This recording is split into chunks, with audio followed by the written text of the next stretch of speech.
Hello बच्चों। आज जो हम डिस्कस करने वाले हैं वो है हमारा force, effect of force and type of force. तो पहले फोर्स।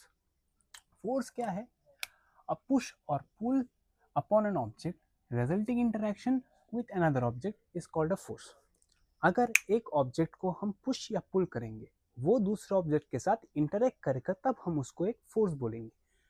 तो फोर्स बेसिकली हमारा है product of mass and acceleration, जहां से हमको एक फॉर्मूला मिलता है, वो है हमारा F equals to M into A, जहाँ पे F हमारा फोर्स है, M है हमारा मास एंड A है हमारा एक्सीलरेशन। ठीक है, उसका फोर्स का ऐसा यूनिट हमारा होगा न्यूटन, जिसको हम कैपिटल N से भी डिनोट कर सकते हैं। ये हो गया हमारा फोर्स। तो अभी इफेक्ट ऑफ फोर्स में क्या होगा देखते हैं। इफेक्ट ऑफ फोर्स में फर्स्ट हमारा होगा it initiate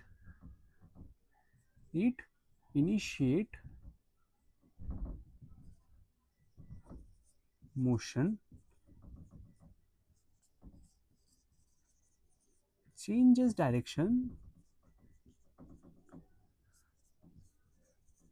changes speed and changes shape and size। ठीक है बच्चों, तो पहला जो इफेक्ट है हमारा इनिशिएट मोशन, वो क्या समझाता है हमको? इनिशिएटिंग मोशन, अगर एक ऑब्जेक्ट है, मतलब मान लो एक बॉल है, उसको हमने एक धक्का दिया, मतलब एक फोर्स दिया हमने, तो वो क्या करेगा? सामने की तरफ मूव करेगा। तो क्या फोर्स देने के बाद क्या हुआ? वो मोशन में आ गया। तो फोर्स हमारा क्या करता है? इनिशिएटिंग मोशन, वो एक मोशन इनिशिएट करता है। ठीक है, दूसरा है हमारा चेंजेस डायरेक्शन। सिमिलरली मान लो हम क्रिकेट खेल रहे हैं, बॉलर इस तरफ से बॉल कर रहा है, तो हम जब बैटिंग कर रहे हैं तो हम हिट कर रहे हैं, तो बॉल इधर से आ रहा है, इस तरफ आ रहा है मेरी तरफ, और मैं जब बैट से हिट करता हूँ वो उस दूसरी तरफ जहाँ पे मार रहा हूँ बाहर जा रहा है। तो मतलब क्या है? उस बॉल का डायरेक्शन चेंज हो गया फोर्स लगने के बाद। तो हमारा फोर्स क्या करता है? डायरेक्शन भी चेंज करता है। और चेंजिंग स्पीड, तो स्पीड कैसे चेंज होता है? मान लो मैं नॉर्मली वॉक कर रहा हूँ, तो पीछे से आके किसी ने मेरे को धक्का दे दिया, तो मैं नॉर्मली धीरे धीरे वॉक कर, धक्का देने के बाद क्या होता है? मैं रैपिडली आगे की तरफ जाता हूँ, मतलब मेरा स्पीड थोड़ा सा चेंज हो, धक्का लगने के बाद मेरा स्पीड थोड़ा इंक्रीज हो गया। तो उसमें से हम क्या समझते हैं? It also changes the speed. अभी शेप एंड साइज कैसे चेंज करते हैं? अगर मान लो कोई भी मैंने ऑब्जेक्ट ले लिया, कुछ भी, मान लो एक पेपर ले लिया, ये पेपर वाला पेपर ले लिया, तो इस पेपर को अगर मैं फोर्स लगा दूं, तो इसका शेप चेंज हो रहा है, शेप या साइज चेंज हो रहा है। समझ में आ गया? तो फोर्स ऐसे हमारा शेप एंड साइज भी चेंज करता है। ठीक है, तो अभी देखते हैं हम types of forces. Types of forces में हमारे टू टाइप्स है, कि contact force and non contact force. Where contact force में हमारा है फ्रिक्शनल फोर्स, दूसरा है हमारा मस्कुलर फोर्स। और नॉन कॉन्टेक्ट फोर्स में क्या आता है हमारा? ग्रेविटेशनल फोर्स,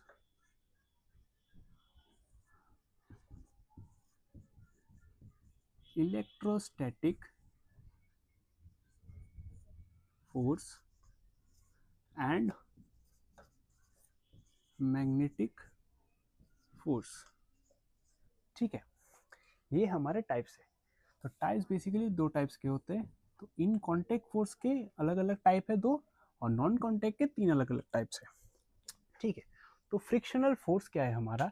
फ्रिक्शनल फोर्स है, अगर नॉर्मली हम एक बॉल रोल कर देते हैं, तो वो एक पॉइंट में जाके रुक जाता है।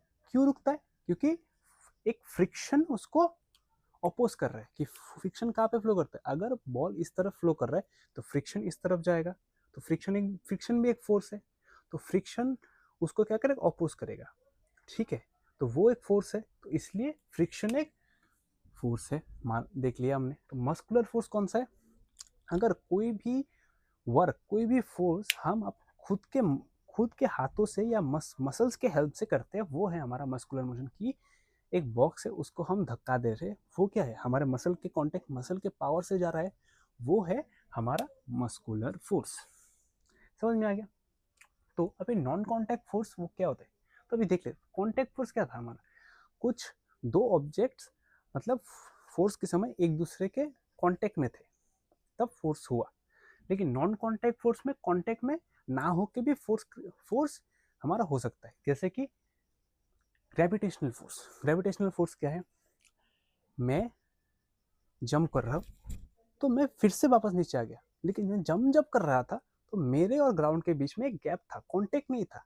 तो तब ग्रेविटेशनल फोर्स जो है मेरे को नीचे खींच के लेके आया, तो वहां पे कांटेक्ट भी नहीं था और फोर्स भी था। तो वो है हमारा ग्रेविटेशनल फोर्स, कि ग्रेविटी हमको नीचे लेके आ जाता है।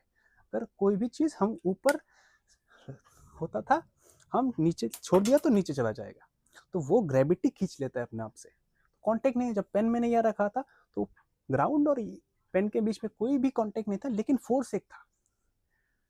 तो दूसरा है इलेक्ट्रोस्टैटिक फोर्स। इलेक्ट्रोस्टैटिक फोर्स का एक एग्जांपल देके मैं समझाता हूँ। अगर स्कूल में बहुत बार खेले होंगे कि पेपर के पीसेस, छोटे छोटे पेपर के पीसेस कट करके रख दिया और पेन लिया, उसको सिर पे रब किया और पेपर के सामने लेके चलेगा, तो पेपर क्या करता है? वो पेन की तरफ अट्रैक्ट होता है। तो वो कैसे होता है? लेकिन कांटेक्ट तो नहीं था ना, नॉन कांटेक्ट है, कांटेक्ट नहीं करते, तो ऊपर रखेंगे तो अपने आप ऊपर चला आता था पेपर। ठीक, तो कैसे होता था? पेन जो था हमारा, पेन और पेपर दोनों क्या था? हमारा नेगेटिवली चार्ज्ड। ठीक है, तो हम क्या पढ़ते थे? Negative and positive always attracts. तो हम जब नेगेटिवली चार्ज को हम रब करके पॉजिटिवली चार्ज करते थे, तब वो अट्रैक्ट होता था उसमें। तो वो है हमारा इलेक्ट्रोस्टैटिक फोर्स। और मैग्नेटिक फोर्स नॉर्मली, अगर मैग्नेट, मान लो ये दो मैग्नेट्स है, अगर मैग्नेट्स को हम सामने लाए तो अगर मैग्नेट कैसे अट्रैक्ट करता है? North pole and south pole attract और सेम अगर पोल हुआ तो रिपल करता है। तो दोनों में ही फोर्स एक होता है। जैसे कि मैग्नेटिक फोर्स में क्या होता है? पास लाए तो जो एक point of certain of point में दो खींच लेता है, मतलब कांटेक्ट नहीं, खींच लेता है, वो फोर्स करता है। और दूसरा क्या करता है? अगर सेम पोल हुआ तो रिपल, धक्का देता है वैसे। तो वो हो गया हमारा मैग्नेटिक फोर्स। ठीक है, तो इतना समझ में आ गया आज। तो आज के लिए इतना ही।